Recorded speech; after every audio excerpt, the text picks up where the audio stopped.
Hi everyone, welcome to the KMGN course, KM the New Era of AI, from strategy through change to impact.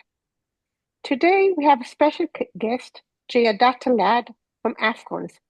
Jayadatta manages the whole L&D, no, it's not L&D, the whole learning and knowledge unit, and he'll give the exact name in a minute.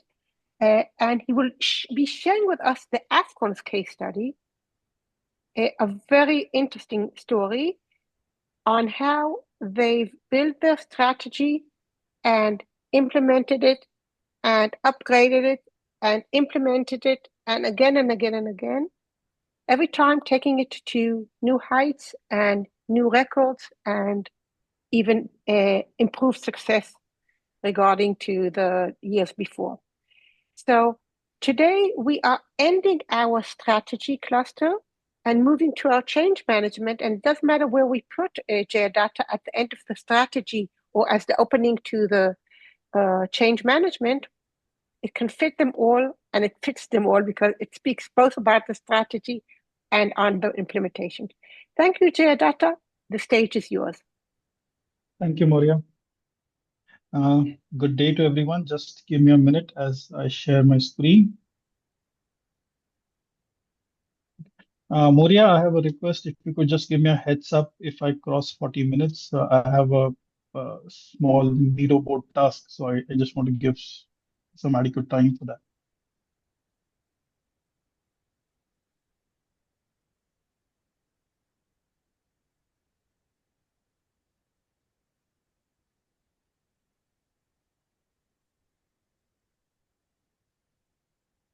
Okay, I hope my screen is visible. A linha da construção numérica é meio de. Então, documento, só seguir aquela sequência. Yeah, I hope the screen is visible. Aquela sequência, numeração. Okay. Sure. Thank you. Yes, we can see it. So, good morning, good afternoon. I try muting everyone because I hear it's noisy. So 1 minute, let's see that everyone is muted. And then you please unmute yourself. Okay. Here we go. Please. Yeah, thank you, Maria. So good morning, good afternoon, and good evening to all of you from the KMGN community. And it's my pleasure to be here sharing the case study of knowledge management and how we have evolved at Afghans. So as we start, a brief context about Afghans. We are a $1.5 billion EPC construction company based out of Mumbai, India. And we do a lot of work, of course, domestically here in India, but also in Africa, in Middle East, and recently we've also entered the European market. We do a lot of work for ports, roads, flyovers. In fact, our domestic portfolio has some of the most technically complex and challenging projects done here in India. So with this very brief background about the organization, I want to take you through the evolution of knowledge management here. And it's been a pretty long journey, roughly around 15 years now. And there have been a lot of players who are involved in this journey, of course, the senior management, the senior leadership team. But apart from that, even Mr. Rudolph, who initially was part of us as a consultant and then later as the chief knowledge officer. Then Mr. Deepak Gaikwad. And I myself became part of the KM team as late as 2021. But I've been, I think, involved in some of the processes a couple of years earlier as well. So it's been a long journey. A lot of people have been, instrumental in bringing us here. But I am fortunate to have this privilege of presenting it to you. So we started in roughly around 2010, 2011. With formation of two teams, technical training team and knowledge management team.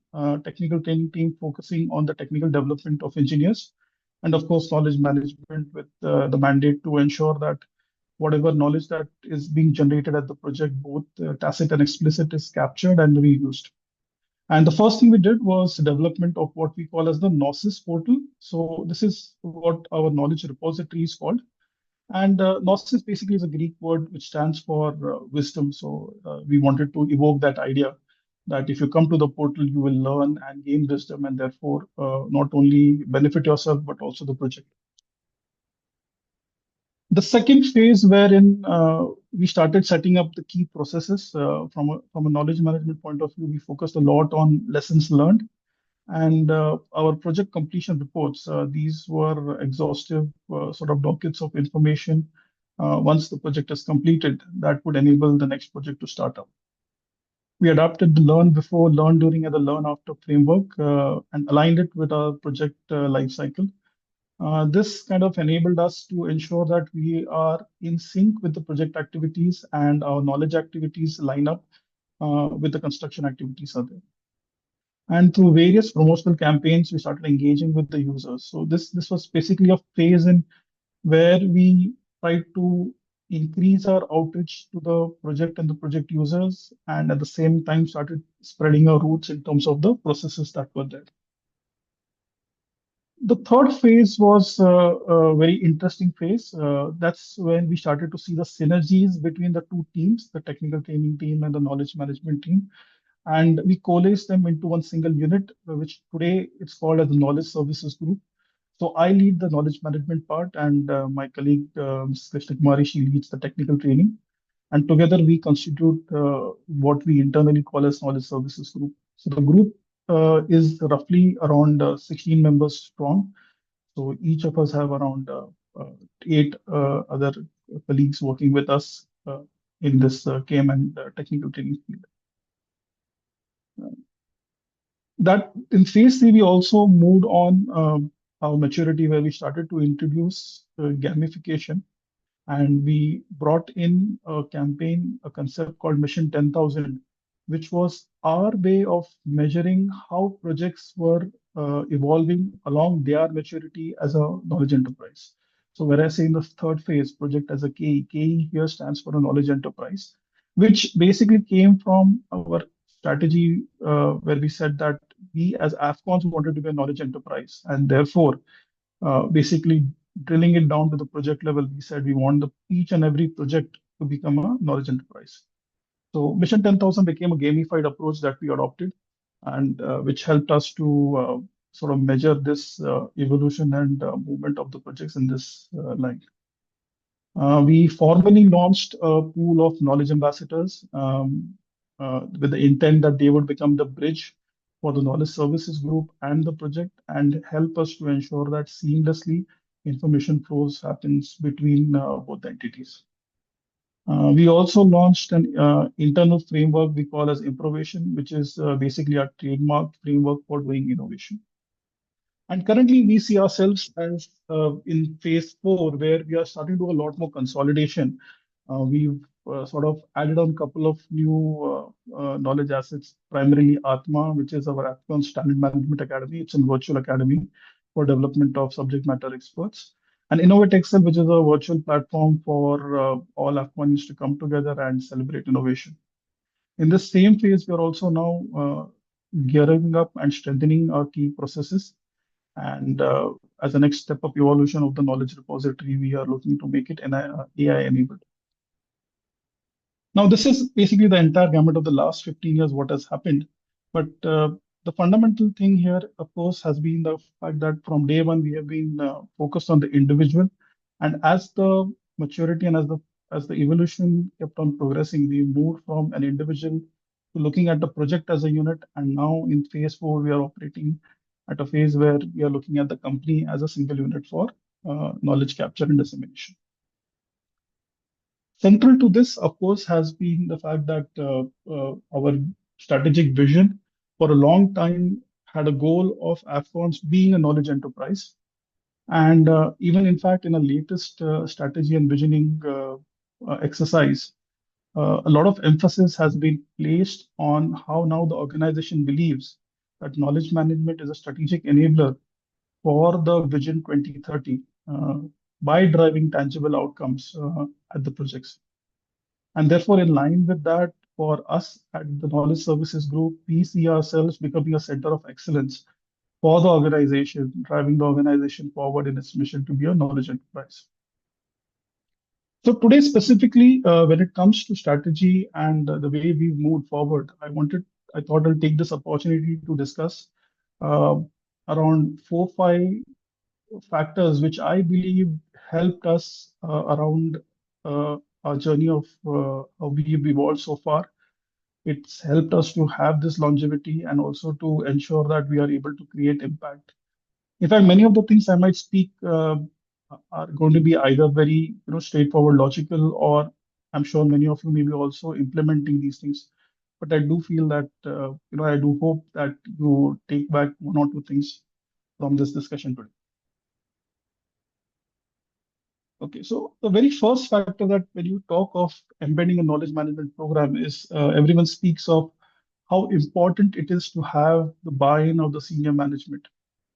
And in our case, there were a couple of very unique parameters. So the first one is our senior leadership team is very highly involved operationally in the project. So they are practically visiting every project at a very frequent interval, interacting with the engineers. And that kind of helped us. We leaned on them in the initial phases to ensure that they were the ones who were spreading the message and talking to the people and ensuring that they get the message of why it is so important for us as an organization to build knowledge as a competitive differentiator. The other thing that has helped us in specifically in our context is the continuity of the senior leadership team. So the senior leadership team has been here for 20 years and more, and that itself, this continuity itself ensured that they were the ones who were, instrumental in conceptualizing the strategy of adopting knowledge as a competitive differentiator and has basically have seen us through these various phases through our ups and downs. And I think it definitely gives us a lot of backing when we have a leadership team who have been involved in the decision making for the KM process from day one. But that's some of the environmental factors which are there. So specifically, what we at KSD have done to ensure that the senior management team remains engaged with us throughout. Some of these points I've just put down here. So we definitely have our quarterly reviews, and we ensure that in each quarterly review, we as KM get a slot where we are able to speak not only to the senior leadership team but also to the entire project leadership team. So the quarterly reviews have more than 100 participants from across the organization, basically both the project and the leadership teams. And here we ensure that we are bringing in topics which are of interest to them. Primarily, when we talk of lesson learned debriefs, we talk about management takeaways from some recent projects and and basically it's a reflection session for all involved. We choose around 3 to 4 key points from the recent projects that that can be useful to the forum and ensure that they get discussed. Apart from that, we use these slots to talk about our new initiatives and campaigns, rewards and recognition for top projects which are using knowledge. This, of course, as I said earlier, we measure through Mission 10,000. Quite recently, one of the things that we've also started is doing podcasts with the senior leadership team. And till date, around 70% of the senior leadership team has been on the KM podcast, where they have spoken about their journey, their career, how did they build their career, what would they advise the younger engineers, what are the challenges that are facing the organization, what are the opportunities which are there. And basically, it's through the knowledge management platform, it's also a way of them connecting to the Afghanians. So, and this has also been very well received. So that also helps us to engage very well with the leadership team. And of course, the one of the primary functions that we also play is escalating systemic issues that may require organizational-wide efforts. So one of the examples sometime back is where we started to see patterns through lessons learned that we were doing in our African projects. And these were oriented around some of the challenges in the logistics from India to Africa. And we compiled a set of these lessons and we took it up to the management saying that we are seeing these patterns. And I think, it requires some sort of introspection. And a cross-functional team was put into play and they worked on developing an SOP for improving the logistics operations. So, as I said, involving the senior management team was very important. Everyone knows how to do it, but the focus always is going to be how do you keep engaging them and ensuring that they see value in what we are doing.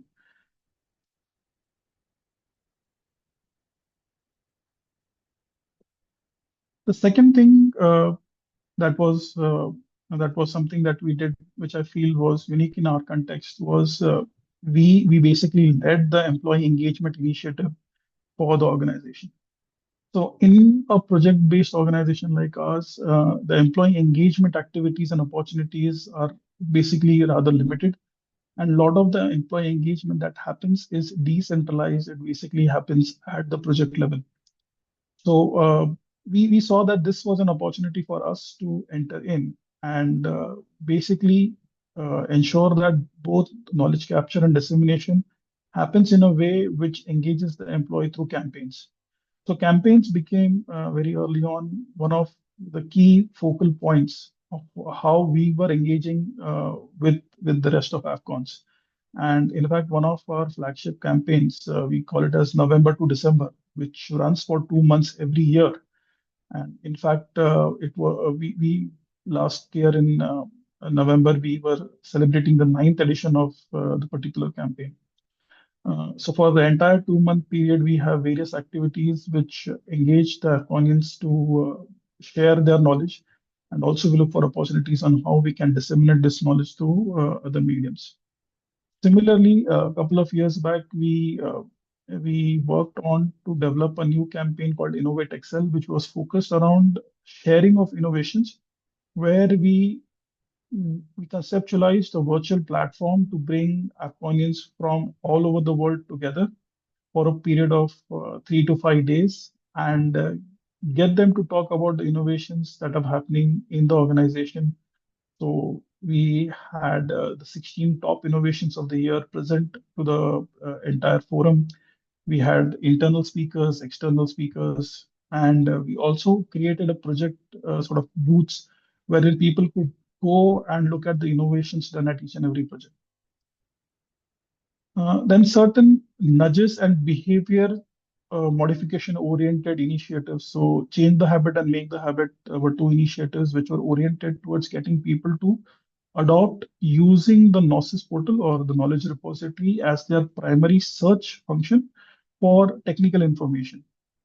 And the campaign ran for over 2 years. And what we observed was there was a 2x increase in the number of users and as well as a 3x increase in the total searches that were happening through this particular campaign. We've also developed a concept called tectonic, which is basically every day one quiz question comes to all the employees, which is oriented around a particular topic or a theme for the month. So this also is acting as one of the ways for disseminating knowledge and also gets us engaged because a lot of the younger Afghans they find that these small campaigns don't take too much of their time but are also competitive and they also win some prizes. So it kind of encourages them to go and participate a lot. Then over the last 4 years, we've basically seen across in the environment itself that there's a lot of use of these reels and people getting hooked onto shorts. So we've also started to adopt a lot of our content into the video format. So we've been doing a lot of podcasts, technical documentaries, as well as knowledge reels. And the over the last 4 years, we've basically 6x our entire video library, which initially was only focused on some process videos and animations. And we've been experimenting with different modes of learning. So things like AR, VR based learning, especially for certain crucial engineering components. We've been trying those out. We had very limited success in these areas. Primarily VR, we found a lot of people were not really comfortable with VR, and AR had its other set of issues, primarily oriented around the use of certain devices for which people were not really uh, comfortable working with them.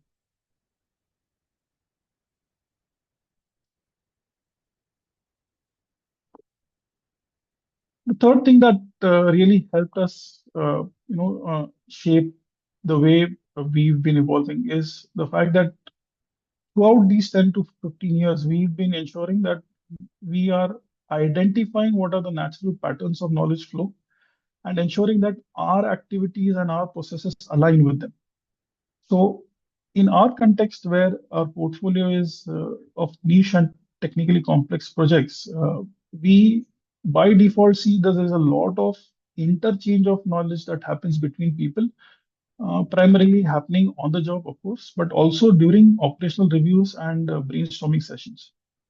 And one of the key set of people who are involved there is a group which we internally call as core methods group.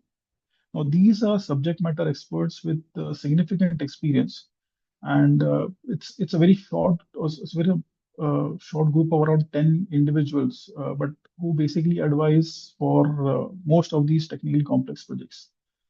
So we ensure that we build some of our core capture and dissemination mechanisms around them, with them being the facilitators. So they act as facilitators for our lessons learned process.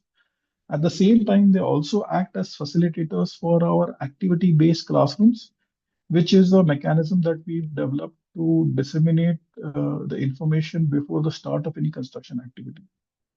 So, acknowledging the fact that these are the people that people turn to whenever they have any technical doubts, and these are highly respected people in their fields. uh, our alignment of our processes, ensuring that they were made the focus and the process developed around them, has been significantly important, because that's how we've seen that these key processes have continued to give a lot of value for the organization. Then, of course, the coalition of both technical training team and knowledge management team into the knowledge services group, that itself has helped us a lot, because it has ensured that the flow of knowledge captured from the knowledge management team is flowing directly into the technical training team, which then builds those knowledge pieces either in form of like lessons or in form of any videos or any other knowledge content, either in an e-learning library or into the recently developed AFCON's talent management portal. So this alignment between the two units has been significantly important for us, and it has really helped us to ensure that both sides, the capture and dissemination, are taken care of. So the technical training team also ensures that through various master classes that they organize by SMEs, these can be both internal and external. We keep a lookout for who are the people who are acting as the nodes where other people are approaching for uh, getting their knowledge or for learning from them. Then, as an engineering company in India, 15 September is celebrated as Engineers Day. And even before the formation of knowledge management function, Engineers Day has been celebrated for a significant period of time. And under this, engineers used to submit technical presentations and papers, and there used to be a celebration around it. So, and knowing the fact that engineers are open to that kind of an environment where through a campaign they will be submitting their papers, submitting their case studies, has also led to the development of this November to December campaign, which primarily acts as a way of collating a lot of the case studies which happen. So for the more critical learnings, we have, and of course, a very detailed lessons learned process which happens.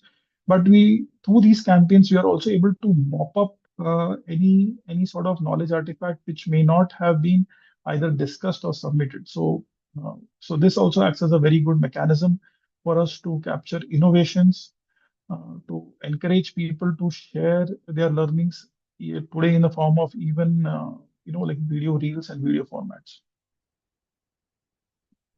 Then one of the things we also observed was on the portal itself, when people were making searches. Some of the searches, of course, were sometimes would not yield adequate result, and that would prompt the user to approach an expert externally outside the portal.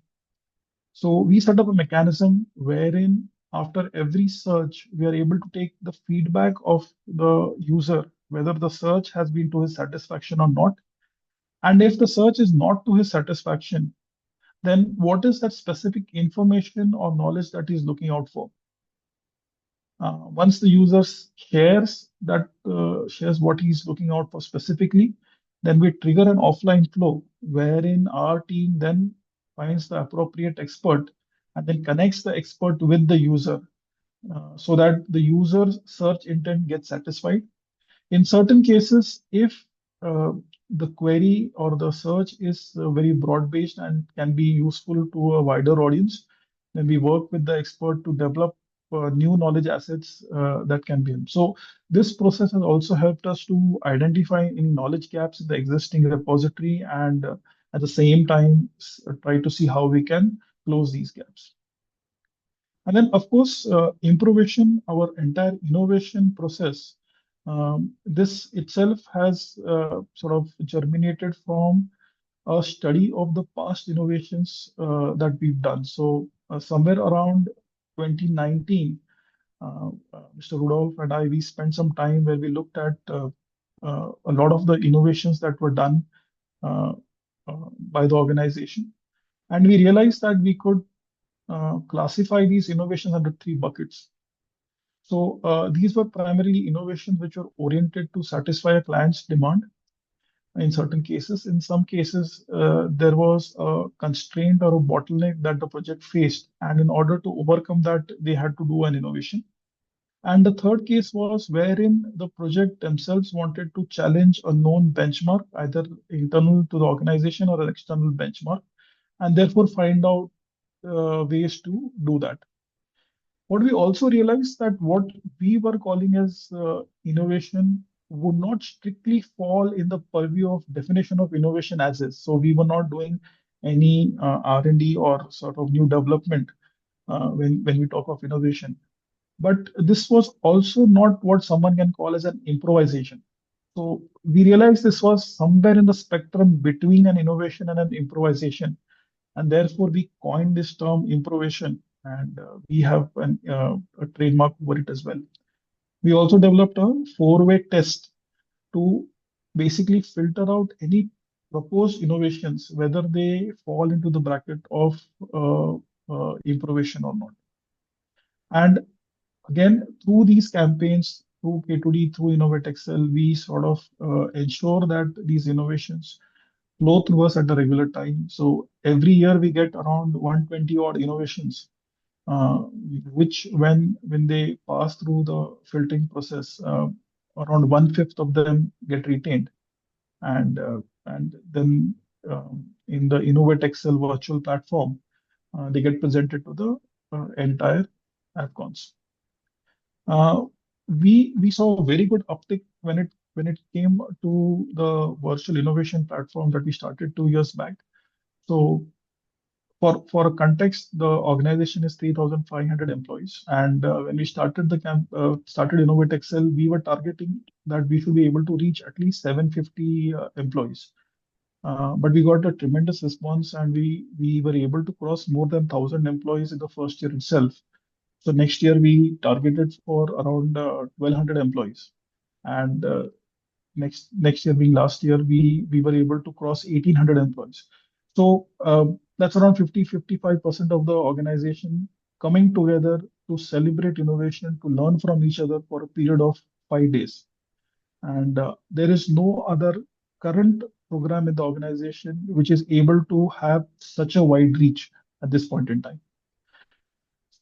So the format of the program and the way we have been operating it has been very well received by the organization. And again, it just creates another avenue for the knowledge to flow. I want to stop Jayadatta because there are several questions for the past 10 minutes on the chat. Okay, And if it's okay, I'll read the questions and we'll yes, answer them if they were not yet answered before we continue. Okay, so the first question sure. would be from Josephine, asking how you motivate employees to share the challenges and tough lessons. Okay. So our lessons learned process is a slightly different process than traditionally, which is there. We basically run facilitated lessons learned discussions, wherein apart from the subject matter expert, there is a facilitator whose job is to ensure that the discussion happens smoothly. Everyone gets a chance to speak in the discussion and basically conduct the entire session. So these are trained facilitators who run the discussion. Along with them, me and my team members, we are also present when the discussion happens.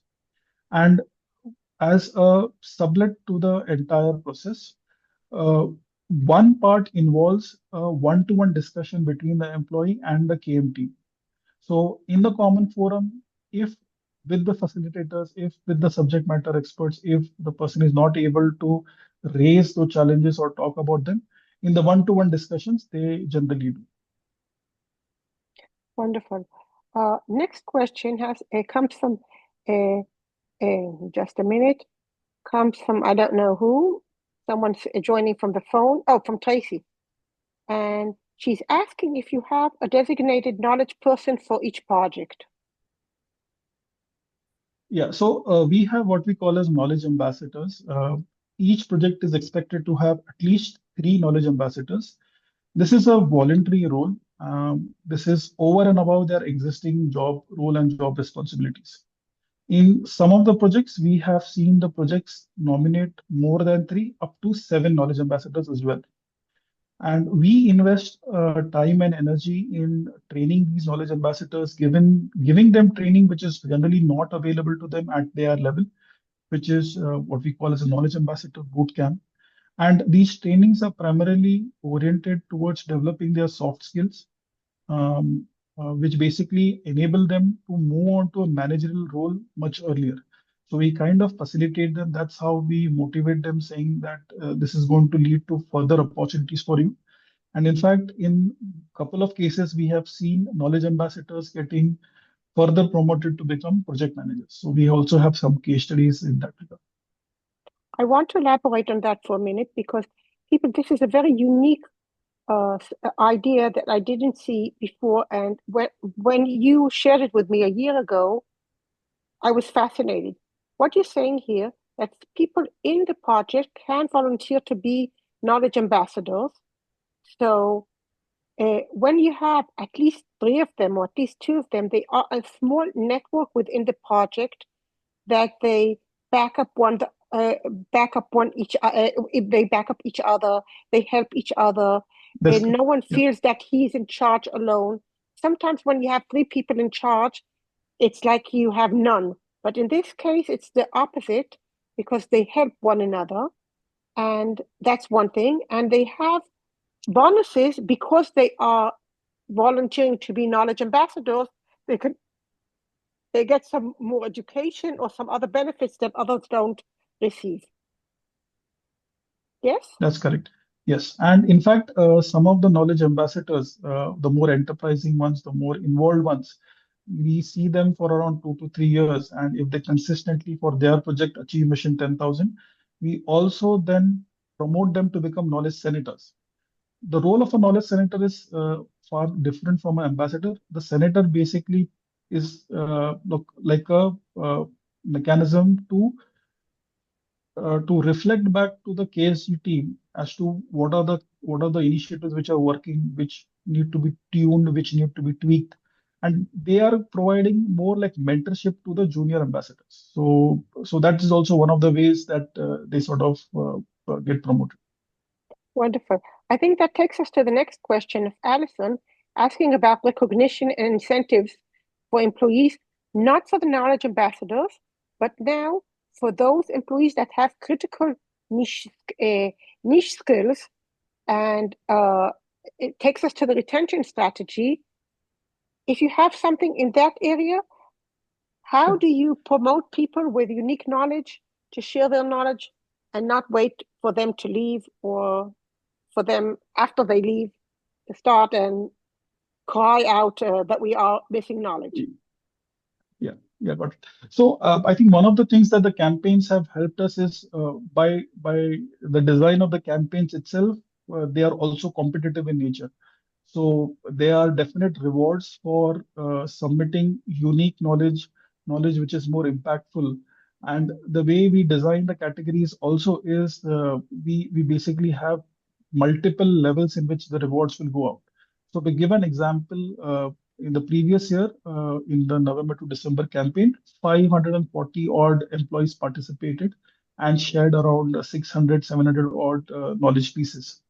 Out of these 500 odd employees, 120 plus employees were rewarded in some way or the other.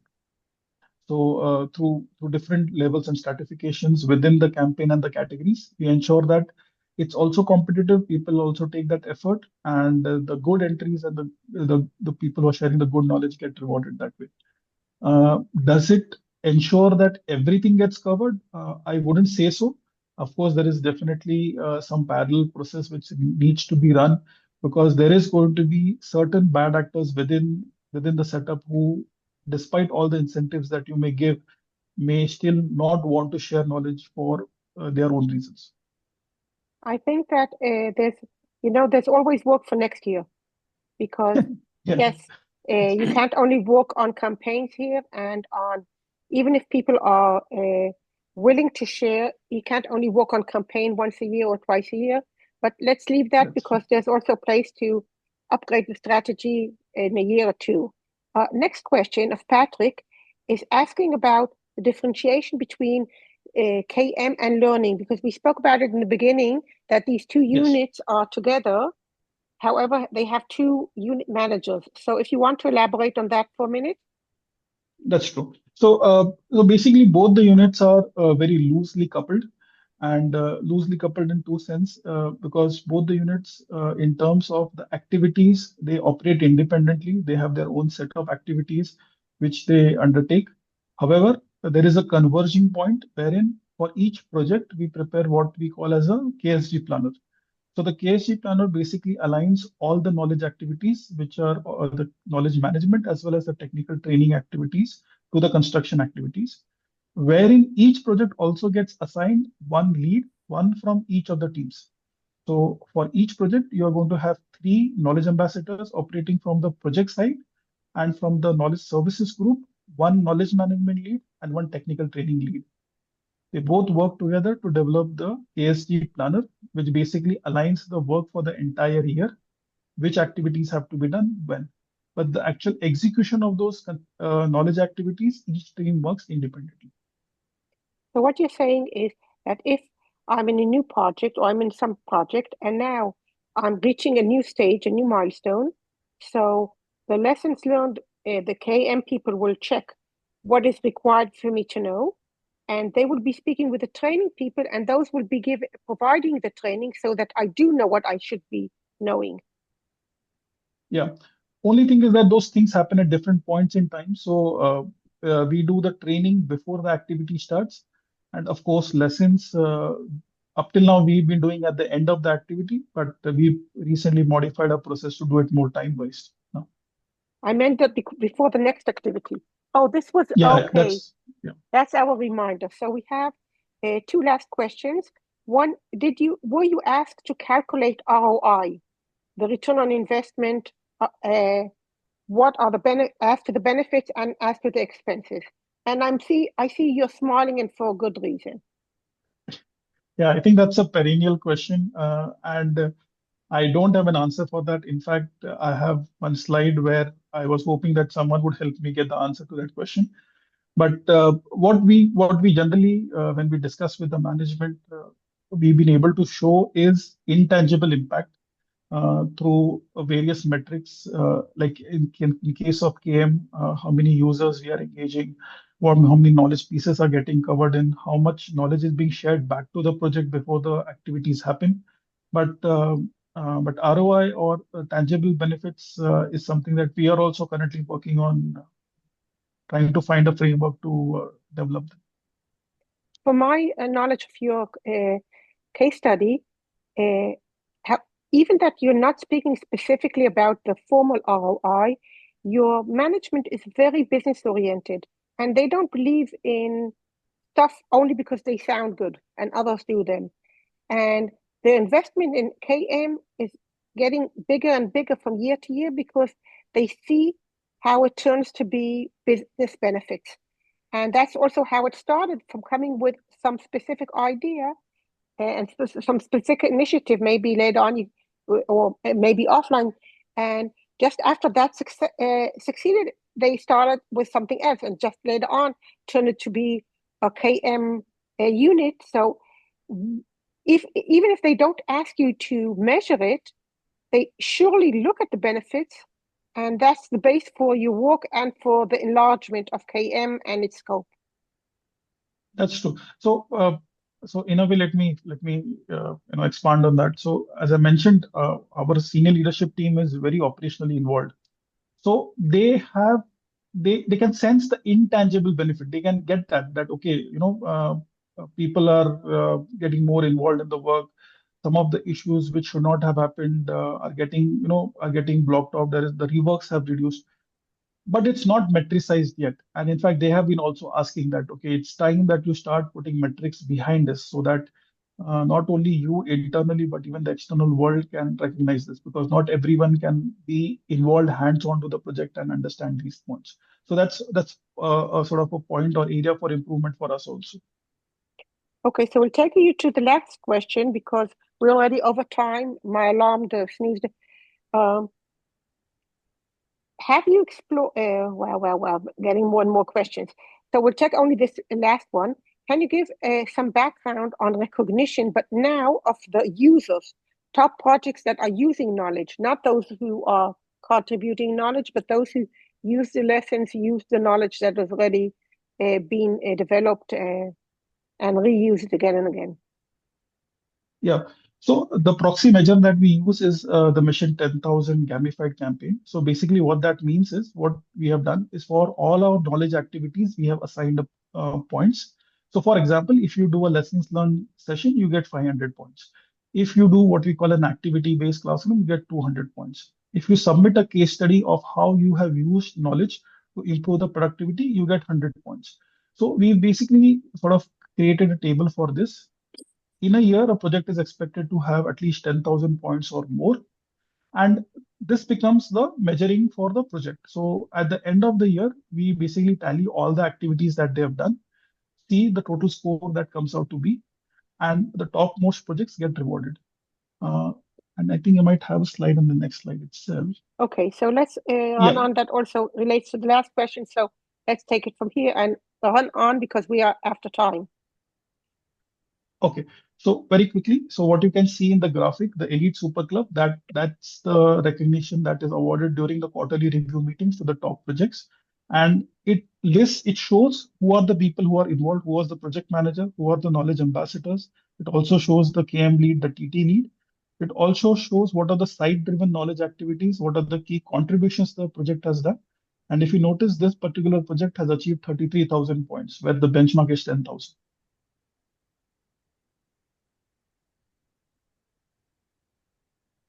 Let's continue. Okay. So I think I missed a slide in between.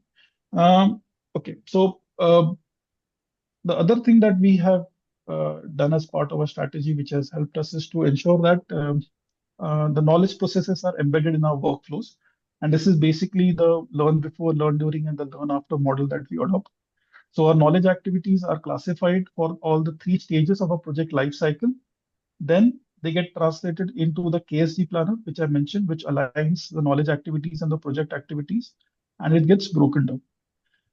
One interesting point is, like when we were talking about ROI and impact, last year we conceptualized as part of K2D, one category we call as Target Plus, where we work with the projects to identify a stretch target for one of their critical activities. And we worked with them to see how they could reach or you could achieve those stretch targets basis the knowledge that we are providing, or through the connections or the knowledge flows that we could enable.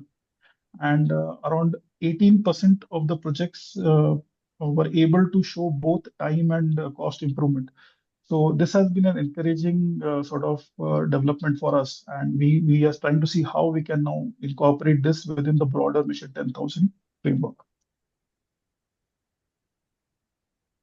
Yeah, the final thing for us, we basically have focused on the project as the focal point. And therefore, if you see all our activities, all our orientation is towards how do we get these projects to work with us to both contribute as well as use the knowledge. And like I mentioned in the Q&A, so Mission 10,000 is the gamified approach we use to measure the project's maturity. Some small things like KSG notice boards, these are basically visual commitments. So we ensure that they are placed in high visibility areas and people can see that what is the project's commitment towards Mission 10,000. Knowledge ambassadors and senators we've discussed. And in the last 3 years, we've also worked a lot on development of virtual talent management academy. This is for development of domain experts for the projects. From Mission 10,000 point of view, over the last 5 years, we have seen a substantial increase in the number of projects achieving Mission 10,000. So 42% projects to 73% projects achieving as on date. Okay, these are some of the testimonials, some of the anecdotes. I will not be going through. If someone interested, they can have a look at it with the presentation later on. But it's not that we always get thank yous. We also get sometimes good feedback for improvement as well as part of these testimonials. And certain recognitions that the organization has won over a period of time. But not everything is good. So as I said, there are areas for us to also improve. We also have our valley of despair. So some of the points I just quickly want to touch upon. So of course, campaign fatigue is something that we are starting to see because the campaigns always have a core component and then a satellite component which keeps on changing. But and especially now our organization where there is longevity of the employees, then this is one of the issues that we have to start dealing with. Then in very specific cases for certain fast track projects, we have been asked not to get involved. So primarily because somewhere the management has also felt that there is a sort of a trade-off here between we getting involved and there is going to be a certain time which is going to be invested by the employees working with us, and they would rather have that time for these projects being invested in the operational activities. So this is something that is a challenge for us, that how do we ensure that even for fast track projects, we are considered relevant and not as a burden, specifically from a time point of view. Then the organization has been growing rapidly and we have been having a lot of lateral induction in the organization. So which is also changing the cultural fabric of the organization. So for us to ensure that in the last 15 years, what has been built as the underlying knowledge culture fabric that continues and it gets retained, and how do we ensure that the new people who come in, they add to it but not subtract. Then measurement of impact, I did mention, of course, right? We are also working on this area. How do we show tangible impact through knowledge activities? Then I'm sure many of you may have noticed that our efforts are primarily oriented towards projects, and we also feel it's time we have to extend our reach beyond the projects to other supporting functions. There are, of course, a lot of activities that we do with them. So even campaigns involve them, like innovation, K2D. We also do lessons with them, but we are not as deeply involved with supporting functions as much as we are involved with the projects. And of course, some recent development has been with the use or with the advent and easy access of generative AI. We see a lot of younger engineers moving from using the existing repository to migrating to using towards a Copilot or a ChatGPT or a Gemini. So if we have time, Moria, and you can let me know, I would want to get some We help have 10 minutes now, so maybe from our we'll do it KMGN members. Okay. We have 10 minutes only, so maybe we send them only for 5 minutes and everyone writes without breakout rooms even, and everyone writes wherever they want on one of the notes, what they think can help. And we come back in 5 minutes and share it. Does that seem reasonable to you, Jayadatta? That's fine. Okay, I mean, so one good tip's definitely would I'll share the link. Just a minute. I'll share the link to the frame. Just a minute. Oh no, I took the let's try it again. Copy link, and I'll put it on our Zoom.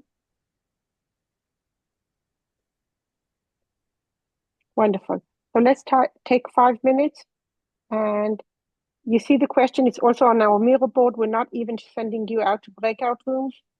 Go wherever you want on this board and start helping us. What do you think? How can they take themselves one step further? Thank you, Maria. I'll set the timer.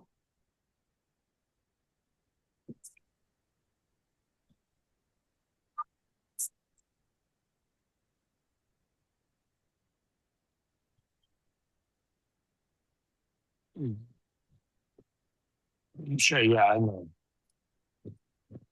مش عظيم.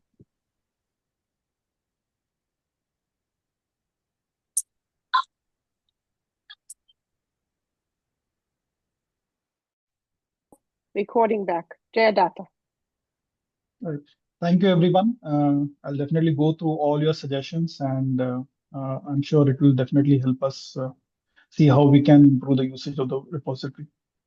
So this is from my side. If there are any more questions, we can take it up. Anyone wants to add a remark in the last 2 minutes we have?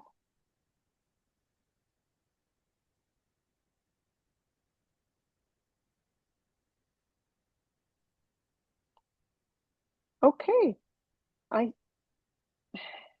I think it's time for all of us. Kudos to Jayadata, and at the same time, Jayadata many years worked with Rudolf, who initiated the unit. So, and he's out there backstage here. So I think it's time for kudos both for, and you can unmute yourself both for Jayadata and for Rudolf for a wonderful job. We all envy you. Wow, wow, wow. Thank you. Wonderful presentation, full of great insights. Thank you. Great job. Thank you. Thank you. Thank you very much. So I'll send you that. Oh, we love Barbara, your flowers. So I'll send you the data, Jayadata. And now it's time to tell everyone that now officially, even though today we were on the bridge between bridging between strategy and knowledge management, and next week we will start speaking about the change management journey or sub journey in this full journey, and how to plan the change management program, thinking about knowledge. See you all next week.